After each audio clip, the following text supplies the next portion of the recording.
नमस्कार योगी और साधक मित्रों, आपका वापस से बहुत बहुत स्वागत है मेडिटेशन योगा मैजिक की सीरीज में। आज मैं आपके साथ हमारे शरीर के, हमारे बॉडी के 6 इम्पॉर्टेंट चक्र, आज्ञा चक्र जिसे अंग्रेजी में थर्ड आई चक्र कहते हैं, उसके बारे में चर्चा करने के लिए रूबरू हो रही हूँ। अभी तक मैंने अपने चैनल पूजा पाठ या ऑल इन वन में और बहुत सारे चक्रों की चर्चा कर ली है, जिसमें है सबसे पहले मूलाधार चक्र, देन मणिपुर चक्र, अनाहत चक्र और विशुद्धि चक्र। इन चारों चक्र से संबंधित जानकारी और इनसे संबंधित ध्यान मैंने अपने चैनल के माध्यम से आपके साथ शेयर किया। आज मैं आपके साथ थर्ड आई चक्र के बारे में कुछ इम्पॉर्टेंट बातें शेयर करने जा रही हूँ। देखिए, थर्ड आई चक्र जिसे तीसरा नेत्र, शिव जी से भी काफी संबंध इनका जोड़ा जाता है। तो उस चक्र के संबंध में जितने भी रहस्य हैं वो इस वीडियो के माध्यम से आपके साथ शेयर कर रही हूँ। तो थर्ड आई चक्र जिसे हम हिंदी में आज्ञा चक्र कहते हैं, अगर मैं आपको सिंपल से एक शब्द में इसके बारे में बताना चाहूँ या एक शब्द में इसे मैं डिफाइन करूँ, तो मैं आपको बता सकती हूँ कि ये चक्र वैराग्य का चक्र कहलाया जाता है। इस चक्र को वैराग्य का चक्र कहते हैं।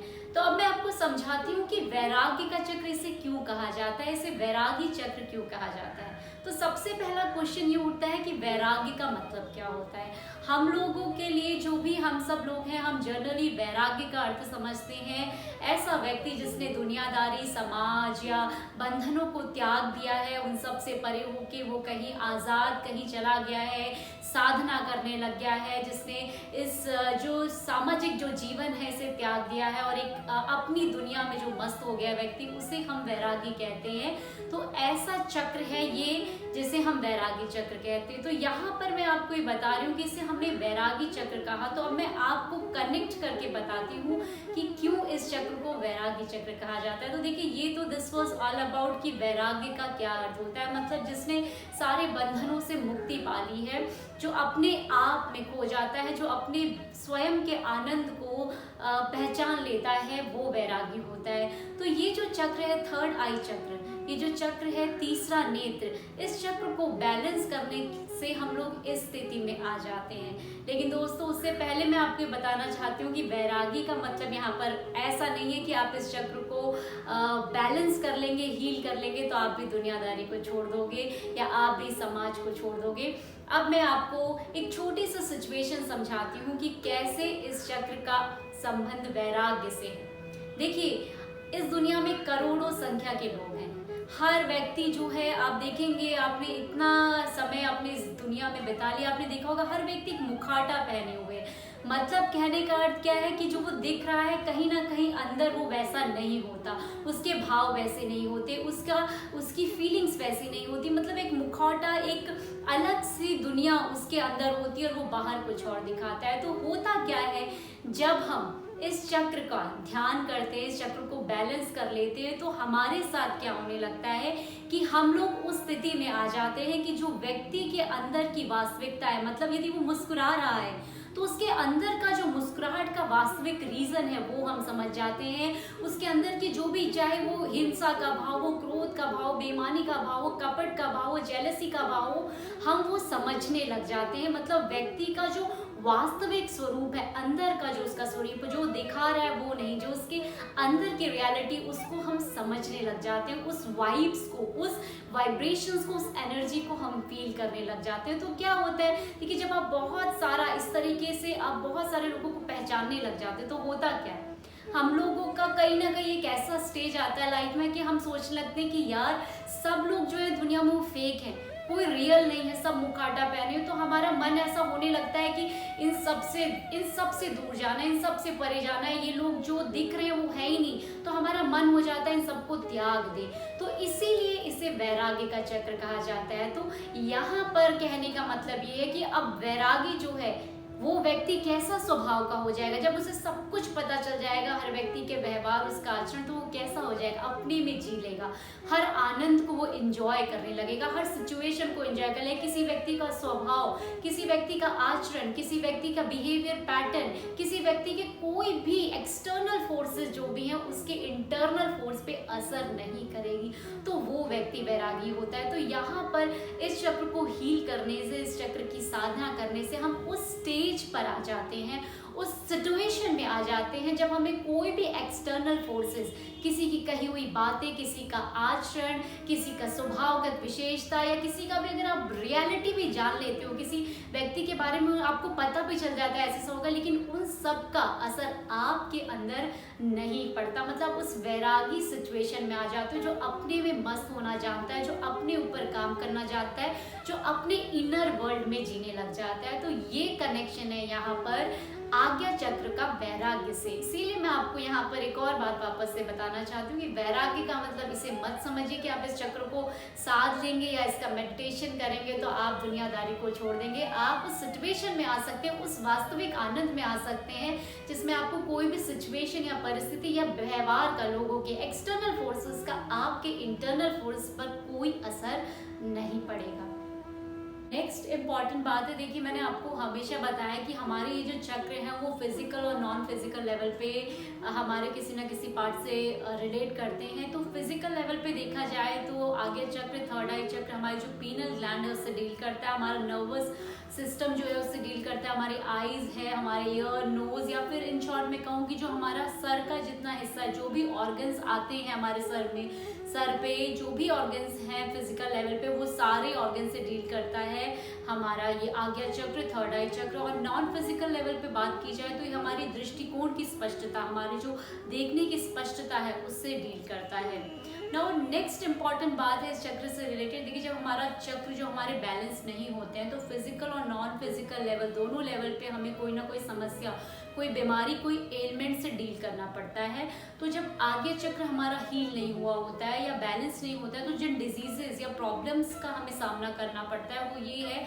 फिजिकल लेवल की यदि हम बात करें तो माइग्रेन की जो प्रॉब्लम है, हेडेक, जो रेगुलर हेडेक होता है, जिनको आईज से रिलेटेड प्रॉब्लम, ईयर से, नोज से रिलेटेड प्रॉब्लम है, लैक ऑफ स्लीप है या बहुत ज़्यादा नींद आती है, ड्राउजीनेस रहता है, कंसंट्रेशन की प्रॉब्लम है, कंसंट्रेट नहीं कर पाते, तो ये सारी जो भी प्रॉब्लम है, या ब्रेन के कोई भी डिसऑर्डर हैं, तो मतलब ये जो भी हमारा सर का हिस्सा, जितने ऑर्गन्स है, इससे रिलेटेड कोई भी बीमारी है तो ये आज्ञा चक्र के इम्बैलेंस को डिनोट करती है, सिग्निफाई करती है। नॉन फिजिकल लेवल की बात करें तो जिनका थर्ड आई चक्र इम्बैलेंस होता है या हील नहीं हुआ होता है उनको जनरली लैक ऑफ कंसंट्रेशन की बहुत प्रॉब्लम होती है, उनका क्लैरिटी नहीं होती, बहुत ही कंफ्यूज लोग होते हैं, उन लोगों ने कोई डिसीजन पावर उनका बहुत वीक होता है, वो किसी भी रियलिटी को पहचान नहीं पाते, फेक कौन है, रियल कौन है, काफ़ी कंफ्यूजिंग स्टेट में होते हैं, क्रिएटिविटी की उनकी काफ़ी प्रॉब्लम होती है, कंसंट्रेशन की प्रॉब्लम रहती है। तो इस तरह की जो भी समस्याएं हैं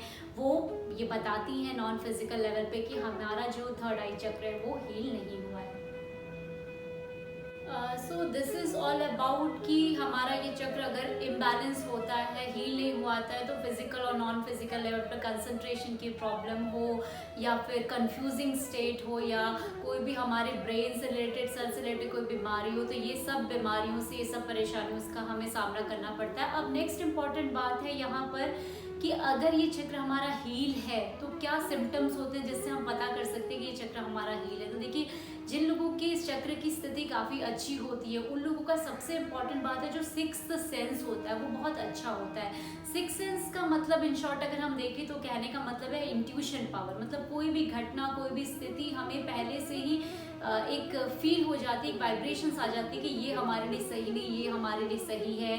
मतलब अगर हम किसी के साथ बैठते हैं या बातचीत करते हैं तो हमें उसकी एनर्जी फील हो जाती है कि ये व्यक्ति हमारे लिए सही नहीं, इसकी एनर्जी सही नहीं है, कि इसका व्यवहार, तो या फिर कई बार ऐसा होता है कि कोई घटना जो होने वाली है उससे पहले ही हमें वो दृश्य दिख जाता है कि ऐसा मेरे साथ कुछ होने वाला है। तो ऐसे लोगों का सिक्स्थ सेंस बहुत अच्छा होता है। नेक्स्ट जो हील्ड सिचुएशन को सिम्टम बताता है वो सेकंड सिम्टम ये है कि ऐसे लोगों का डिसीजन पावर बहुत अच्छा होता है, कंफ्यूजिंग पर्सनालिटी के नहीं होते, उनका डिसीजन पावर बहुत अच्छा है होता है, बहुत ही आसानी से डिसीजन ले लेते हैं। थर्ड इंपॉर्टेंट बात ये है कि वो लोगों को सही और गलत की बहुत अच्छे से पहचान होती है, बहुत ही easily they can identify what is right, what is wrong for them and actually में कुछ सही क्या है, एक्चुअली में गलत क्या है, तो ये सब हमें पता चल जाता है। तो ये सारे सिम्टम्स बताते हैं कि जो हमारा थर्ड आई चक्र है, जो हमारा आज्ञा चक्र है, वो बहुत ज़्यादा हील है, वो काफ़ी अच्छी सिचुएशन में है। तो दोस्तों ये तो सारी जानकारी हुई इस चक्र से संबंधित, हील होने की सिम्टम्स हो गए या उसकी जानकारी। अब नेक्स्ट इम्पॉर्टेंट बात है कि इस चक्र की जनरल इन्फॉर्मेशन। आगे चक्र की यदि बात की जाए तो ये 2 पंखुड़ियों वाला चक्र है। इसका कलर जो है इंडिगो है। संभव जो वस्त्र आज मैंने धारण किए हैं इसी रंग का ये इंडिगो रंग का चक्र होता है। ओम इसका बीज मंत्र माना जाता है। इसे बहुत सारे तरीके से आप हील कर सकते हैं। मेडिटेशन एक बहुत ही अच्छा माध्यम है जिसके द्वारा हम इस चक्र को हील कर सकते हैं और बैलेंसिंग की स्टेट में ला सकते हैं। So this is all about related to third eye chakra, Ajna चक्र। तो फाइनली मैं आपको ये सजेस्ट करूंगी, फाइनली मैं आपको ये रिक्वेस्ट करना चाहती हूँ कि इस चक्र को ज़रूर हील करिए, क्योंकि बहुत ज़्यादा इंपॉर्टेंट है कि ये चक्र ऐसा चक्र है जो हमें हमारी कॉन्शियसनेस में लाता है, हमें उस स्टेज में लाता है कि हमें सब कुछ पता चलता है, हमारा इंट्यूशन अच्छा हो जाता है, हमें पता चलता है what is right, what is wrong, what we have to do. मतलब ये चक्र हमें एक ऑल राउंडर पर्सनालिटी बनाता है, हमें एक हमारे लाइफ को बहुत ही पीसफुल और हैप्पी बनाता है। क्योंकि जब देखिए ये चक्र हील हो जाता है तो हमें पता चल जाता है कि what to speak, what not to speak, how to behave, how not to behave, what is right, what is not right for us. तो मतलब जब हमें पता चल जाए कि हमें क्या बोलना है, कैसे बिहेव करना है, क्या सही है क्या गलत है, हम इतने कॉन्शियस हो जाते हैं कि हमें पता होता है what is right to eat, what not to. आज आप देखिए हम कुछ भी खा रहे हैं, हम सिर्फ प्लेजर के लिए भी, कई लोग प्लेजर के लिए भी खाते हैं कि ये हमें बहुत टेस्टी लगता है तो कम खा लेते हैं। एक्चुअली वो हमारी बॉडी के लिए ज़रूरत भी नहीं होती और अच्छा भी नहीं होता है, और बाद में जाके उस वजह से हमें उस गलत खाना खाने से हमें बीमारियां लग जाती हैं। लेकिन उस आनंद में हम खा लेते हैं, या बहुत ज़्यादा ऑयली या बहुत डीप फ्राइड चीज़ें हमें पसंद आनी तो हम उसे काफ़ी सारा खा लेते हैं। तो ये इसलिए होता है क्योंकि हमारी कॉन्शियसनेस अच्छी नहीं होती, हमें पता ही नहीं होता है कि हम सिर्फ उस मेयर प्लेजर के लिए उससे खाने लग जाते हैं। तो जब हमारा ये चक्र हील होता है तो हम इतने कॉन्शियस हो जाते हैं कि हमें पता हो जाता है, हम उस स्टेज में आ जाते हैं कि ये हमें खाना ही नहीं है, ये हमारे सही नहीं है, हमें बोलना ही नहीं है, इसकी ज़रूरत ही नहीं है, ये बिहेव करना ही नहीं, ये व्यक्ति हमारे लिए सही है ही नहीं। तो ये सारी चीज़ें जब हमारी स्टेज में हम आ जाते हैं तो हमारी लाइफ बहुत ही ईजी गोइंग और ईजी फ्लोइंग वाली हो जाती है। So friend, this is all about third eye chakra, that is very important to heal out. तो बहुत ही जल्द मैं आपके साथ इससे रिलेटेड मेडिटेशन शेयर करने वाली हूँ जिससे आपको कंटिन्यूस 21 डेज तक करना है कंटिन्यूस। और यदि आप बहुत अच्छा रिजल्ट चाहते हैं तो लगातार 21 डेज, 45 डेज और 90 डेज तक इसे करिए। ध्यान को अपने जीवन में अपनाइए, चक्रों को बैलेंस करिए और देखिए लाइफ में कितना अच्छा परिवर्तन आप देखते हैं। Thank you so much for watching this video. नमस्कार।